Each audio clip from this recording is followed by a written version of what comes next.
সাহাবায়ে কেরামদের মধ্যে সবথেকে বেশি ভালোবেসেছেন যিনি, তিনার নাম হলো সিদ্দিক আকবর হযরত আবু বকর রাদিয়াল্লাহু তাআলা আনহু।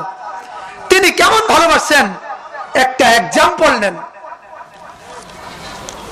আল্লাহর হাবিব সাল্লাল্লাহু আলাইহি ওয়াসাল্লাম আবু বকরকে বলছেন, আবু বকর হিজরত করতে হবে, রেডি থাকবা, হিজরত করতে হবে, প্রস্তুত থাকিও। এই কথা বলার পর আবু বকর প্রস্তুতি গ্রহণ করেছে। 6 মাস পর আল্লাহর হাবিব সাল্লাল্লাহু আলাইহি ওয়াসাল্লাম হিজরত করার জন্য রওনা করছেন। তিনি আবু বকরের বাড়ির দরওয়াজায় গিয়ে নক করছেন। আবু বকর, ডাক দিতে দেরি, গভীর রাত। আবু বকর রাদিয়াল্লাহু তাআলা আনহু সাথে সাথে দরজা খুলে দিয়েছেন। বলেন সুবহানাল্লাহ। আল্লাহর হাবিব ডাক দিয়ে বললেন, আবু বকর, রাত তো অনেক গভীর হয়ে গেছে। আবু বকর, আমি তো তোমাকে একটি মাত্র ডাক দিলাম, সাথে সাথে তুমি দরজা খুলে দিলাম। আবু বকর, তুমি কি ঘুমাও নাই? এত গভীর রাত, ডাক দিতে দেরি, দরজা খুলতে দেরি হলো না। আবু বকর ডাক দিয়া বলে, ইয়া রাসূলুল্লাহ, ইয়া হাবিবাল্লাহ, কেমনে দরজা খুলতে কেমনে দেরি হবে? আপনি যেদিন আমাকে বলেছেন আবু বকর হিজরত করতে হবে, আমি যখন হিজরতে যাব তোমাকে আমার সাথে নিয়ে যাব। আবু বকর রে, হিজরতের জন্য তৈরি হয়ে থাকিও। ইয়া রাসূলুল্লাহ, আজ থেকে 6 মাস আগে আপনি আমাকে বলেছিলেন হিজরত করতে হবে, আর সেই 6 মাস থেকে আমি আবু বকর রাতের বেলা বিছানায় পিঠ লাগাই না, দরজাটা লাগাইয়া দিয়া, দরজার সাথে হেলান দিয়া আমি আবু বকর দাঁড়াইয়া থাকি আর আল্লাহ তাআলার জিকির করতে থাকি, আপনি নবীর উপর দরুদ পড়তে থাকি, ঘুমাই না। কখন জানি আপনাকে আমার দরওয়াজায় দেখব, কখন জানি আল্লাহর পয়গম্বর আমি আবু বকরের দরওয়াজায় আসিয়া আমাকে ডাক দেয়, আপনি এসে ডাক দিবেন আর আমি ঘুমায়া থাকবো। না না, এটা হয় না গো আল্লাহর রাসূল। 6 মাস থেকে আমি আবু বকর দরওয়াজার সাথে পিঠ লাগাইয়া হেলান দিয়া দাঁড়ায় থাকি, 6 মাস হয়ে গেল আমি আবু বকর একটি রাতও ঘুমাই নাই। এটা হলো ভালোবাসা। এটা কি ভালোবাসা? আবু বকর কি এমনি এমনি আবু বকর হইছেন? না না, নবীর প্রতি ভালোবাসা তাকে আবু বকর বানাইয়া দিছেন। আবু বকর আল্লাহর হাবিবকে ডাক দিয়া বলেন, ইয়া রাসূলুল্লাহ, শুধু আমি ঘুমাই না তাই না, 6 মাস থেকে আমার মেয়ে আপনার জন্য রুটি বানায়, আপনার জন্য রুটি বানাইয়া রুটি আর হালুয়া সুন্দর করে প্যাকেট করে রাখে। কখন জানি, কোন দিন জানি রাতের বেলা হিজরতে রওনা হব, আপনার আমার জন্য রাস্তায় খাবার দিয়া দিবেন। আমার আদরের কন্যা নাস্তা বানাইয়া প্যাকেট করিয়া রাখে, আমার মেয়েও ঘুমায় না। শুধু তাই না, আমরা যেই বাহনে করে হিজরতে যাব, এই বাহনটা, এই প্রাণীটাও দীর্ঘ 6 মাস থেকে ঘুমায় না। 6 মাস থেকে কি করে না? ঘুমায় না। আর আমরা নবীকে ভালোবাসি, 6 মাস থেকে ফজরের নামাজ পড়ি না। আমরা নবীকে ভালোবাসি, নবীর ভালোবাসা আমাদের গালে আজও দাঁড়িয়ে আনতে পারলো না। আমরা নবীকে ভালোবাসি, নবীর ভালোবাসা আজও আমার মাথায় টুপি আনতে পারলো না। আমি নবীর আশেক, আমি এখনো মিথ্যা ছাড়তে পারলাম না। আমি নবীর আশেক, নবীর প্রেমিক, আমি এখনো সুদের ব্যবসা ছাড়তে পারলাম না। কি বলেন, ঠিক কিনা? আমি নবীর আশেক, আমি এখনো অন্যের মাল আত্মসাৎ করা এটা আমার জন্য বন্ধ হলো না, বরং আমি আরো নিজেকে চালাক মনে করি। অন্যকে ঠকাইতে পারলে আমি নিজেকে চালাক মনে করি। আমি নিজেকে কি মনে করি? চালাক মনে করি। দোকানদার যদি খাদ্যের সাথে ভেজাল মিশ্রিত করে ভালোটার দামে বিক্রি করতে পারে, দোকানদার মনে করে আমি চালাক, আমি তো তাকে ঠকাইয়া দিলাম, আমি চালাক, কারণ আমি অল্প টাকার জিনিস ভালোটার সাথে মিশিয়ে আমি ভালোটার দামে বিক্রি করতে পারছি, আমি চালাক। কি বলেন? নিজেকে চালাক মনে করে কিনা? চালাক মনে করে না? চালাক মনে করে। যদি কেউ একটা জাল নোট ভালো টাকার সাথে মিশিয়ে চালাই দিতে পারে, সে নিজেকে চালাক মনে করে। কি বলেন? চালাক মনে করে না? কোন জায়গায় দোকানে গিয়ে মাল কয়েকটা নিয়ে যদি ঘটনাক্রমে 5টা মাল থেকে 4টা মালের দাম দিয়ে আরেকটার মাল কোনোভাবে দোকানদারকে ভুলিয়ে না দিয়ে চলে আসতে পারে, তাহলে সে নিজেকে চালাক মনে করে। নিজেকে কি মনে করে? চালাক মনে করে। এটা কি আসলে চালাকি? কি বলেন? এটা কি চালাকি না বোকামি? বোকামি। দুনিয়ার সামান্য চালাকি করে আখেরাতে হালাক হয়ে যাবে। আখেরাতে এটা আপনার আমার জন্য আফসোসের কারণ হয়ে দাঁড়াবে। দুনিয়ায় চালাকি, অতি চালাকি ভালো না। আল্লাহর হাবিব সাল্লাল্লাহু আলাইহি ওয়াসাল্লাম চালাককে তার পরিচয় দিয়েছেন। قال رسول الله صلى الله عليه وسلم الكيس من دان نفسه وعمل لما بعد الموت والعاجز من أتبع نفسه هواها وتمنى على الله।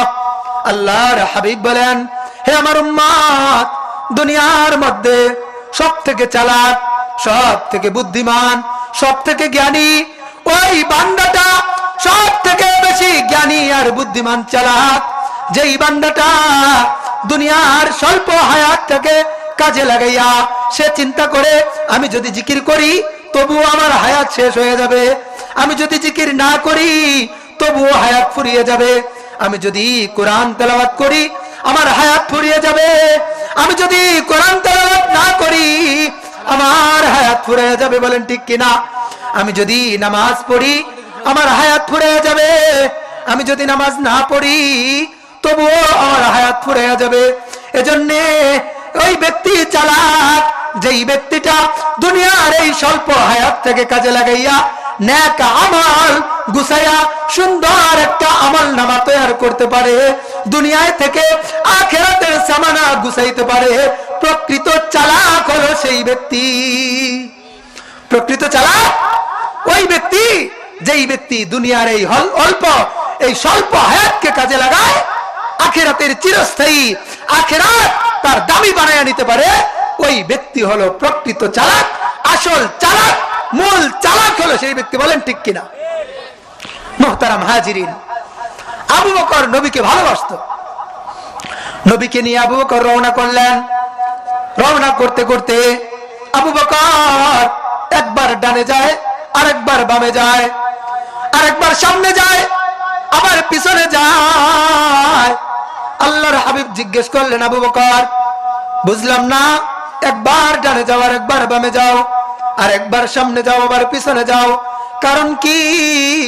আবু বকর এবার ডাক দিয়া বলে, ইয়া রাসূলুল্লাহ, ইয়া হাবিবাল্লাহ, আমি যখন ডান পাশে যাই আমার বড় ভয় লাগে, না জানি শত্রু বাম পাশ থেকে তীর ছুঁড়ে নাকি। যখন আমার ভয় হয় শত্রু বুঝি বাম পাশ থেকে আমার নবীকে তীর মারবে, আমি আবু বকর আর ডানে থাকতে পারি না, ডান পাশ থেকে দৌড়াইয়া বাম পাশে চলে যাই। বাম পাশে চলতে চলতে আবার যখন আমার ভয় লাগে, না জানি শত্রুরা আমার নবীকে পিছন পাশ থেকে তীর ছুঁড়ে, আমি আবু বকর আর বাম পাশে থাকতে পারি না, বাম পাশ থেকে এক দৌড় মারিয়া পিছনে চলে যাই। পিছনে চলতে চলতে যখন আমার ভয় হয় আমার মায়ার নবীকে না জানি শত্রুরা সামন থেকে আক্রমণ করে নাকি, এই ভয় যখন আমার হয় আমি আবু বকর পিছনে থাকতে পারি না, পিছন থেকে দৌড় মারিয়া সামনে চলে যাই। আমি ডান থেকে বামে, সামনে থেকে পিছনে, এজন্যই ছুটোছুটি করি। আমি আবু বকর জীবিত থাকবো, আমি আবু বকর সুস্থ থাকবো, আমার মায়ার নবীর গায়ে শত্রুর তীর এসে লাগবে না, না, না, আমি আবু বকর জীবিত থাকতে এটা হতে পারে না। এই হলো আবু বকরের ভালোবাসা। পাহাড়ে উঠে গেলেন। পাহাড়ে উঠার সময় আবু বকর এবার বলতেছি, ইয়া রাসূলুল্লাহ, ইয়া হাবিবাল্লাহ, অনেক পথ অতিক্রম করে এসেছি, আপনি ক্লান্ত হয়ে গেছেন, পাহাড় অনেক উঁচু, এই পাহাড়ে উঠতে আপনার অনেক কষ্ট হবে। আবু বকর বসে গেলেন।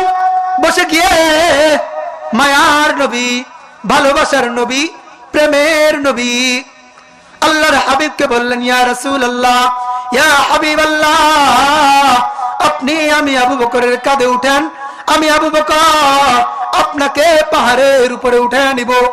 আল্লাহর হাবিব আবু বকরের কাঁধে উঠলেন।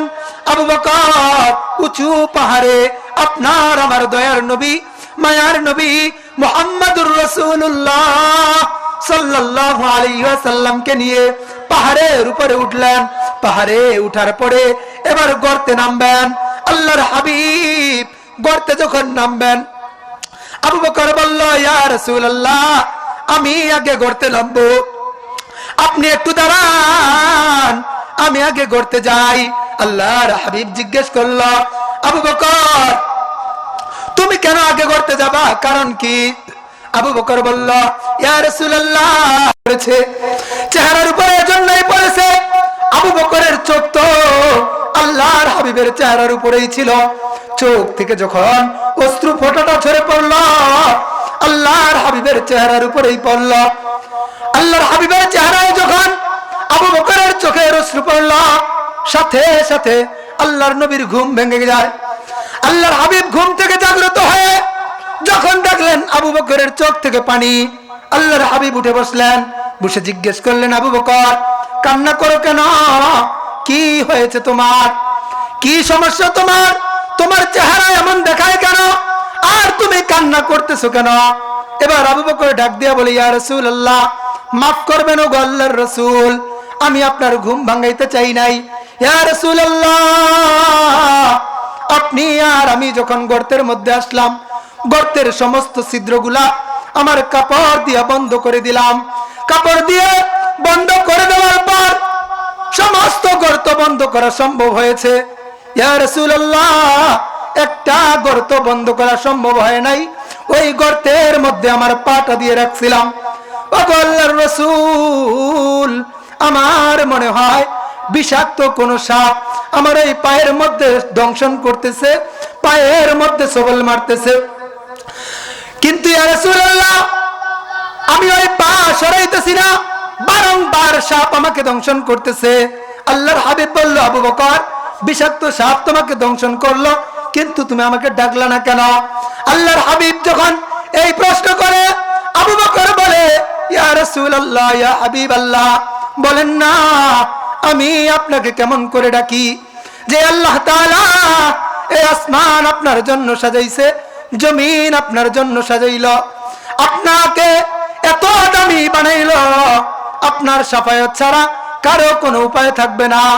আপনাকে মাকামে মাহমুদ দান করেছে, কাল কিয়ামতের ময়দানে আপনার শাফায়াত ছাড়া আমি আবু বকরের কোনো উপায় থাকবে না। গো আল্লাহর রাসূল, আপনি ঘুমাইয়া রয়েছেন, আমার কষ্টের কারণে আপনাকে আমি কেমন করে ডাকি? না না না, এমন বেয়াদবি আমি আবু বকরের দ্বারা হতে পারে না। আমি জীবন দিতে পারি, জীবন আমার যেতে পারে, আপনাকে ডাকা, আপনাকে ঘুম থেকে জাগ্রত করা, এটা আমি আবু বকরের পক্ষে সম্ভব না। আল্লাহর হাবিব বলল, আবু বকর, পা উঠাও, উঠাও। পা উঠানোর পরে আল্লাহর হাবিব যেখানে সাপ দংশন করেছে, নিজের লালা মোবারক, থুতু মোবারক নিয়ে ওই দংশনকৃত জায়গার মধ্যে দেওয়ার সাথে সাথে কিতাবের মধ্যে লিখে, থুতু মোবারক লাগাইতে দেরি, বিষে সাপের বিষ পানি হইতে দেরি হয় নাই। আল্লাহর হাবিবের মুজিজা, এটা আল্লাহ তাআলার হাবিব আপনার আমার নবী মুহাম্মদুর রাসূলুল্লাহ, তিনার মুজিজা হলো সাপের বিষ থুথুর দ্বারা পানি হয়ে যায়। এবার আল্লাহর হাবিব সাল্লাল্লাহু আলাইহি ওয়াসাল্লাম যখন আবু বকরকে পা সরাইতে বললেন, ওই গর্ত থেকে একটা সাপ বেরিয়ে আসলো। সাপ বেরিয়ে আসার পর আল্লাহর হাবিবের দিকে তাকিয়ে আছে। আল্লাহর হাবিব এবার বলল, এই জালেম, এই সাপ, তুই আমার বন্ধু আবু বকরকে কেন দংশন করলি? তুই কি জানিস না আমি না আবু বকরকে ভালোবাসি? আল্লাহর হাবিব আবু বকরকে ভালোবাসে, দুনিয়ার মধ্যেই বলে গেছেন আমি আবু বকরকে ভালোবাসি, আমি না আবু বকরকে ভালোবাসি। তারপরেও তুই আবু বকরকে দংশন করলি কেন? সাপ এবার আল্লাহ তাআলার কাছে আরজ করে, আয় আল্লাহ, মনের ব্যথাটা কারে বলি, জবানটা একটু খুলিয়া দেন না, আপনার বন্ধুকে আমার মনের দুঃখটা প্রকাশ করি। কিতাবের মধ্যে লিখে আল্লাহ তাআলা সাপের জবান খুলিয়া দেয়, বলেন আল্লাহু আকবার। জবান খুলে বলেন না আল্লাহু আকবার। সাপের জবান খুলে গেল। সাপ এবার ডাক দিয়ে বলে, ইয়া রাসূলুল্লাহ, ইয়া হাবিবাল্লাহ, আপনি শুধু আবু বকরের দুঃখটাই বুঝলেন, আবু বকরকেই তো আপনি ভালোবাসেন, আপনি আবু বকরকে ভালোবাসেন, এজন্য আবু বকর কষ্ট পাইলে আপনার কষ্ট লাগে। কিন্তু ইয়া রাসূলুল্লাহ, আজ থেকে 100 বছর আগে আমি এক রাস্তার পাশ দিয়ে যাচ্ছিলাম, রাস্তার পাশে এক তাওরাতের আলেম তাওরাতের তালিম দিতেছিল, আর ওই তালিমের মধ্যে বলতেছিল আখেরি নবীর আগমন হবে, আখেরি নবী দুনিয়াতে আসবে, আখেরি নবী এই পাহাড়ের মধ্যে অবস্থান করবে, এই পাহাড়ে হিজরতরত অবস্থায় এই পাহাড়ের মধ্যে আশ্রয় গ্রহণ করবে। আমি চিন্তা করলাম, এই পাহাড়ের মধ্যে যদি আশ্রয় গ্রহণ করে নিশ্চয়ই তিনি আত্মগোপন করবে, তার জান বাঁচানোর জন্য আশ্রয় নিবে। তাহলে তিনি তো যেখানে সেখানে আশ্রয় নিতে পারে না, যেই জায়গাটা সব থেকে বেশি নিরাপদ ওই জায়গার মধ্যেই আশ্রয় গ্রহণ করবে। ইয়া রাসূলুল্লাহ, আজ থেকে 100 বছর আগে আমি যখন তাওরাতের ওই তালিমের মধ্যে এই তালিম শুনলাম, এই কিতাবের পড়া শুনলাম, আমি এই 100টা বছর থেকে আর কোথাও যাই নাই, আমি খেয়ে না খেয়ে এই পাহাড়ের মধ্যে অবস্থান করতেছি। আর প্রত্যেক সন্ধ্যাবেলা আমি এই গর্তের মধ্যে প্রবেশ করি, সারা রাত গর্তের মধ্যে অবস্থান করি। গর্তের মধ্যে অনেকগুলা ছিদ্র করে রেখেছি। আপনি যখন গর্তের মধ্যে নামবেন কোন পাশে হেলান দিয়া বসেন আমার জানা নাই। গর্ত যদি একটা হয় আর ওই গর্তের মধ্যে যদি আপনি হেলান দিয়া বসে যান, আমি তো আপনার চেহারা দেখতে পারবো না, আমি তো আপনাকে তাকাইতে পারবো না, আপনার চেহারা দেখার সৌভাগ্য আমি সাপের হবে না। এজন্য এই গর্তটার চতুর্দিক দিয়ে আমি আরো ছোট ছোট অনেক গর্ত করে রেখেছি। আপনি যেই পাশেই থাকেন না কেন অপর পাশ থেকে যেন আমি আপনার চেহারা দেখতে পারি। বলবেন না সুবহানাল্লাহ। সাপ পর্যন্ত নবীকে ভালোবাসে, আজকে নবীর উম্মত হয়ে আমার নবীর প্রতি আমার ভালোবাসা নাই। মুখে ভালোবাসি ভালোবাসি বলি, কিন্তু যখন পরীক্ষা চলে আসে সামনে তখন আপনার আমার পরীক্ষা দেওয়ার নসিব জুটে না। রমজানের রোজা আমার দ্বারা হয় না, 5 ওয়াক্ত নামাজ আমার দ্বারা হয় না, দাড়ি রাখা আমার দ্বারা হয় না, সুদের ব্যবসা ছাড়ে দেওয়া এটা আমার দ্বারা সম্ভব হয় না। কিন্তু নবীর আশেক দাবি করে মুখের ফেনা তুলে দেই জিলাপি খাওয়ার বেলা নবীর আশেক, জিহাদের বেলা নবীর আশেক আপনি আর আমি না। আল্লাহর হাবিব সাল্লাল্লাহু আলাইহি ওয়াসাল্লামকে সাপ এবার বলতেছে, ইয়া রাসূলুল্লাহ, আপনি যখন গর্তের মধ্যে নামলেন, আপনি নামার আগে এই জালেম আবু বকর গর্তের মধ্যে নামলো, আপনাকে আগে নামতে দিল না। সে গর্তের মধ্যে নামার পর সমস্ত ছিদ্রগুলি সে বন্ধ করে দিল, একটা গর্ত মাত্র বাকি রইল। ইয়া রাসূলুল্লাহ, বলেন না 100টা বছর থেকে যার চেহারা দেখার জন্য খেয়ে না খেয়ে এই জায়গায় অবস্থান করতেছি। ইয়া রাসূলুল্লাহ, 100 বছরের অপেক্ষার পরে যখন আপনি এই গর্তের মধ্যে আসলেন, একটা গর্ত বাকি ছিল। যখনই আবু বকর গর্তগুলি বন্ধ করে, আমি অপর গর্তগুলির মুখের মধ্যে আসে আমি তাক লেগে থাকি, আরেকটা বন্ধ করে দেয়, অপর মুখের গর্তের মধ্যে চলে আসি। সমস্ত গর্তগুলি বন্ধ করার পর একটা মাত্র গর্ত বাকি রয়ে গেল। ওই গর্তের মধ্যেও এই জালেম আবু বকর তার পা দিয়ে ঢেকে দিল।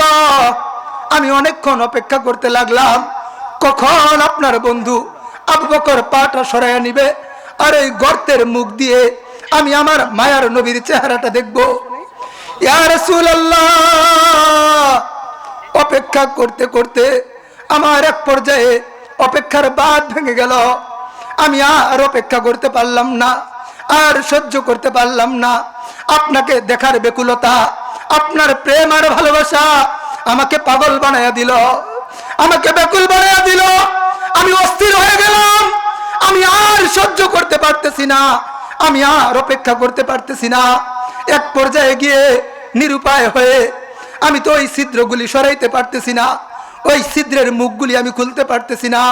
আমি এবার বাধ্য হলাম আপনার বন্ধু আবু বকরের পায়ের মধ্যে দংশন করতে। যদি দংশন না করি, গর্ত থেকে উঠার সময়ও আপনি তো আগে উঠবেন, তারপরে আবু বকর যদি উঠে, আপনাকে দেখার নসিব আর আমার হইল না। ইয়া রাসূলুল্লাহ, আপনার চেহারাটা দেখার জন্য বাধ্য হইয়া আমি আবু বকরের পায়ের মধ্যে সবল মারছি। আল্লাহর ওয়াস্তে আপনি দয়াল নবী, আমি সাপকে ক্ষমা করে দেন।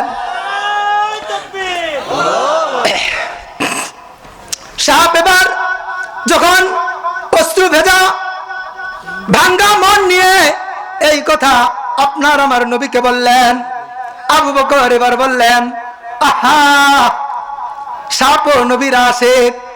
আবু বকর আনন্দিত হয়ে গেলেন, তার প্রতি যে আক্ষেপ ছিল আক্ষেপ দূর হয়ে গেল। আল্লাহর হাবিব সাল্লাল্লাহু আলাইহি ওয়াসাল্লাম বললেন, হে আবু বকর, তুমি যেমন আমার আশিক, যেমনি ভাবে তুমি জীবিত থাকা অবস্থায় আমার গায়ে কোনো তীর লাগুক তুমি সহ্য করতে পারো না, সাপটাও এরকম ভাবেই নিরুপায় হয়ে, অধৈর্য হয়ে, ব্যাকুলতা আসার কারণে তোমাকে সবল মেরেছে। আবু বকর রে, সাপটারে কি মাফ করে দেওয়া যায় না? আবু বকর বলে, ইয়া রাসূলুল্লাহ, আমি তো আপনাকে ভালোবাসি, আর ওই সাপও যেহেতু আপনাকে ভালোবাসে, বন্ধু তো বন্ধুকে মাফ না করিয়া পারে না। আমি আপনার বন্ধু, আমার বন্ধু ওই সাপটাকে মাফ করে দিলাম।